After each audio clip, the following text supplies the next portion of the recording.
Namaste, and welcome to 50 Shades of Great. Come to your senses. With me, I'm Kee McGraw.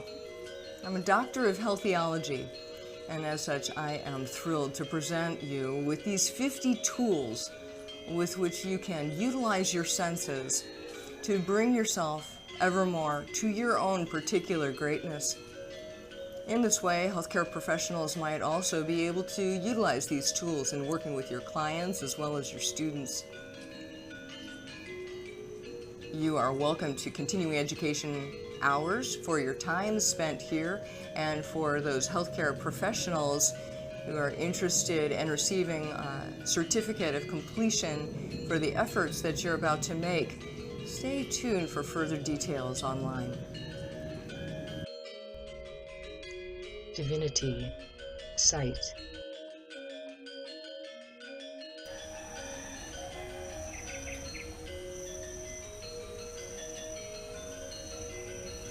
Now, as we come into this 48th shade of great, I ask you to pause and consider how it is that you feel about your ability to create, manifest, through conjuring up all of the elements in the direction of what I'll call casting a spell.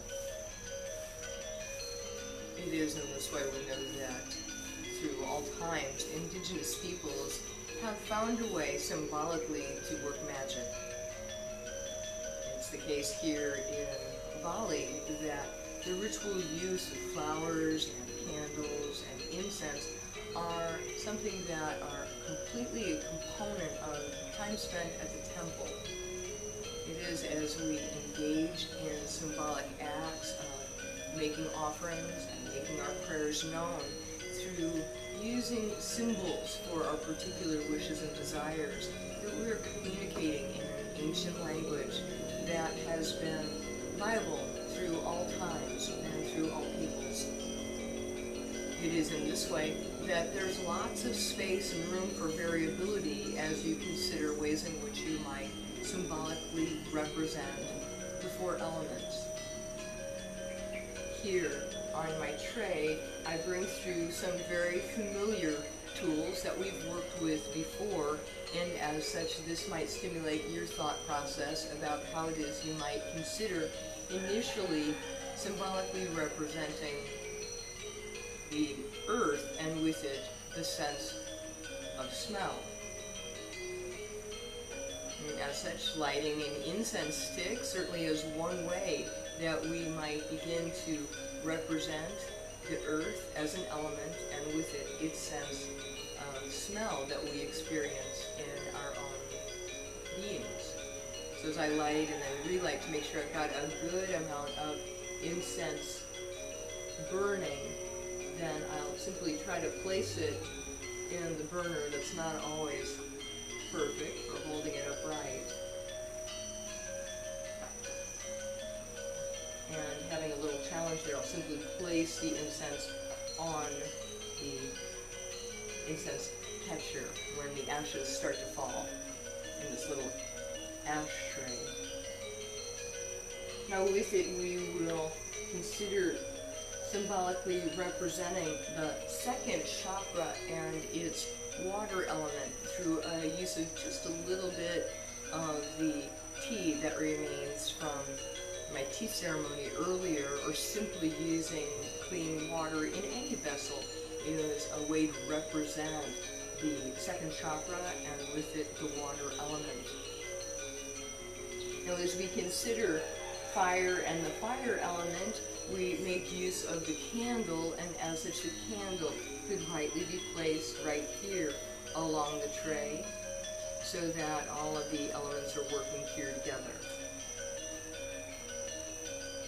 And then with that, we have further the consideration of the sense of taste within the second chakra, and as such will symbolically represent that second chakra's ability to bring about taste through using a little salt. Putting the salt on the altar, as well as under the tongue for purification here, and then throwing a little over your left shoulder for any of those assistants that like to spend time over that way. Now, in addition, I'd like to call upon the use of the amethyst crystal, which is a crystal that I've personally worked with for a long period of time, and as such I'm an air sign, a double Aquarian with a Gemini moon, and my air sign is very sympathetically resonant with the heart and the heart element, and as such I'm using this gemstone to represent me, my air tendency, air qualities, as I create and cast my own particular spell. Now, what you might wish to use instead could be truly what is appealing to you. There might be a particular gemstone that you resonate with that you'd like to use as your significator, and you'd be welcome to that. And in these ways, you might change up just how it is you go about orienting your particular earth, water, fire, and air symbolism. And with it, you might call upon any of the other gemstones that are representing you or your particular wish. So let's say that, for instance, you would like to create an ability to communicate more clearly as a part of your spell casting. So in addition to your symbolism of fire and earth and water and air, you might also bring through a particular gemstone like the lapis gemstone for the throat chakra and place it on your altar as well. It might be that any of the other gemstones that we have contemplated might represent just the kind of assistance you are wishing for as you cast a spell. It could be that you work with labradorite to bring about greater health or wealth and grounding in the first chakra. Or in the second chakra, you might be working with the carnelian stone, as it has with it that ability to keep us juicy and generative and wanting to contribute. Or it might be in these ways that you're drawn to working with the tiger's eye or citrine to keep the solar plexus nicely balanced so that your emotional nature doesn't throw you off your particular intentions. Or it might be that you're working with healing your heart chakra, and if there's been a recent experience of betrayal or loss, you might feel the need to call upon rose quartz as a way to assist you in healing your sweetheart. It might be that the throat chakra is in need of assistance with that lapis or other stones that also support the throat chakra. And that way you might consider ways in which you could utilize chrysocolla as a way to correct the way that you speak to yourself within, so that you speak to yourself as lovingly as you do to others. It is in this way that if your desire is more to work with the clearing of the third eye, so that you're able to think clearly in all circumstances and see through the guises and the veils, you might be working instead with a sodalite crystal or with the amethyst itself, if it feels like that color is what you are drawn to with your eyes, to help to clarify the eyes themselves and your third eye and its ability to see clearly at all times. Or it might be that you're wanting to call upon support for your crown, and with that there are several different crystals you might work with the crown chakra, the moonstone, or it could be that you work with a Perkmer crystal, absolutely pure, diamond-like in its ability to refract all lights. Or it might be that you find your way to simply resonate with a regular quartz crystal point that allows you to open to your higher divine guidance. In these ways, as you use gemstones in creating and casting your spell, you would simply set the spell, and in doing so, allow yourself to then close your eyes, and to, with this moment, let yourself envision what it might feel like physically to see. So once you have gathered all of your symbolic materials together, You might allow yourself to then sit within relative silence and closing your eyes, and doing so as you contemplate what it is that you have been needing assistance for. Allow yourself in this way to feel the earth connection of the water, the fire, and the air, and your ability to communicate well, so that you can now see yourself manifesting the divine light in just the way that you intend to. Seeing that your petition, that your request, or the spell that you're casting is able to become manifested. What would it look like if this spell were to become physically manifested?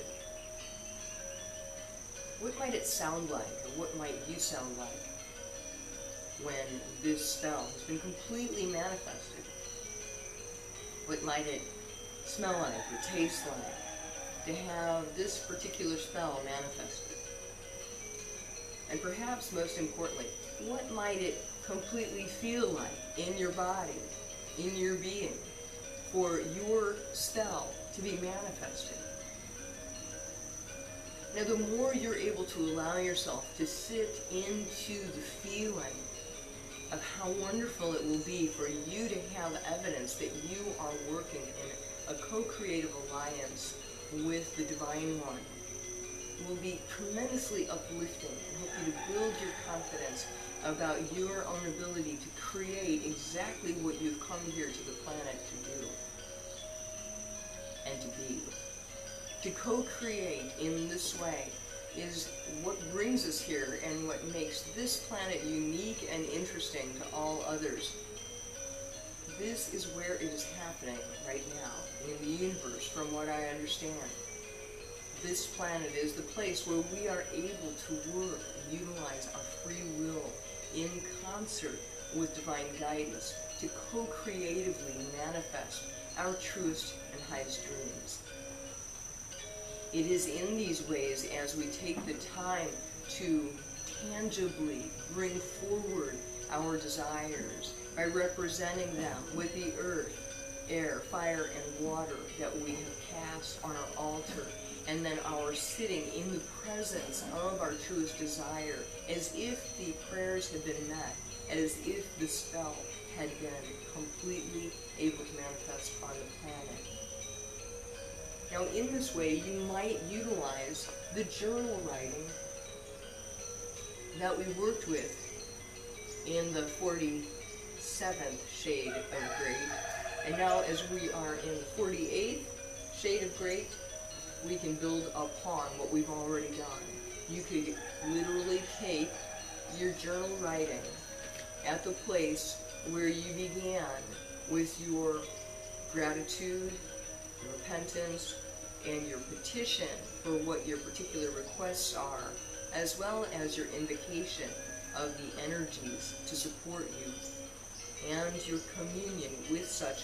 You can take all that which you have already spelled, literally written out, and you can place that upon the altar so that the entities that are drawn to the incense, as well as to the salt and the water or tea, drawn to the candlelight, drawn to these particular vibrational frequencies of the gemstones that you've used for either to identify yourself or as your particular petition, and allow all of those ingredients to take their time to do the work. So in this way, we are casting a spell on our life, on our day-to-day experience, and doing so in a particular way so that we have this ongoing ritualized method in which we might find that we are able to co-create day in and day out with the Great One. And we want to look for signs that this communication has occurred.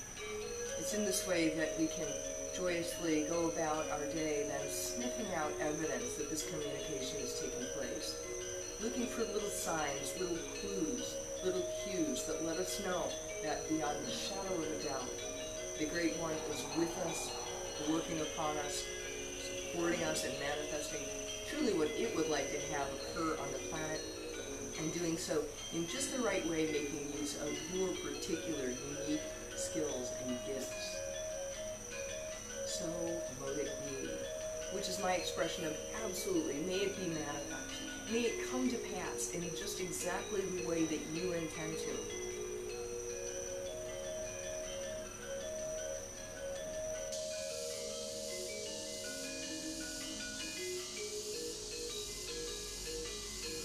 And now allow yourself to rest onto your back, lying down.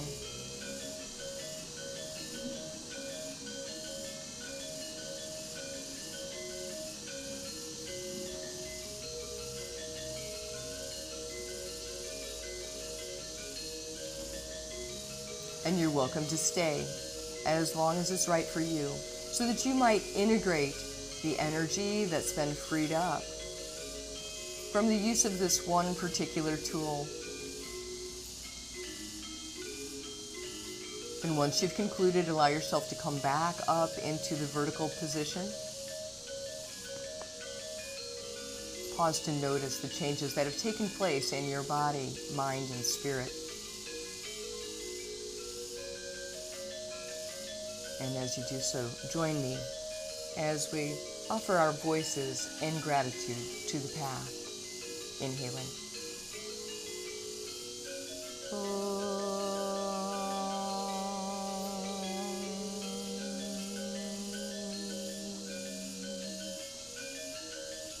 Hari Om. Shanti, Shanti, Shanti. Let's be with the peace that's deep within. Joy Bhagwan. And Namaste.